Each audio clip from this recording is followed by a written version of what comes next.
جیسے عیسائی لوگوں نے کہا نا کہ آپ ایک مرتبہ حضرت عیسیٰ کو اللہ تعالیٰ کا بیٹا مان لو، اس کے بعد کوئی مسئلہ ہی نہیں ہے، تمہارے سارے گناہ معاف کر دیے جائیں گے. یعنی جو عقیدہ ہے ان کے یہاں پر کہ خدا نے زمین پر اپنا بیٹا بھیج دیا نعوذ باللہ، اور اس بیٹے کو قربان کر دیا تاکہ اس کی قربانی دوسروں کے گناہوں کی معافی کا ذریعہ ہو جائے.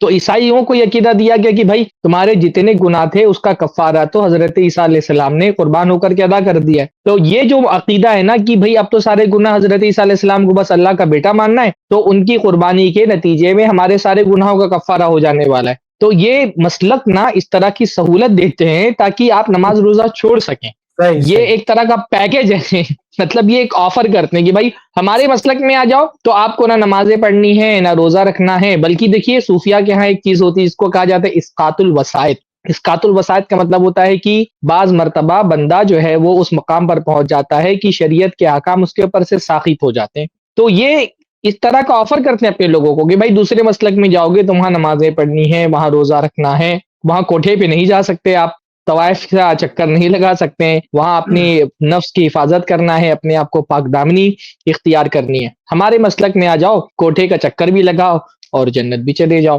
صبح کو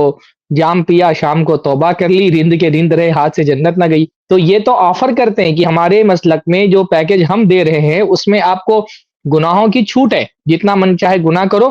بس سال بسال یہ رسمیں ادا کرو، فلاں عرس میں شریک ہو جاؤ، فلاں پیر کے ہاتھ پہ بیعت کر لو، سارے گناہ تمہارے معاف، اور پیر تم کو سارے گناہوں سے چھٹکارا دلا کر کے سیدھا جنت میں لے کر کے جائے گا.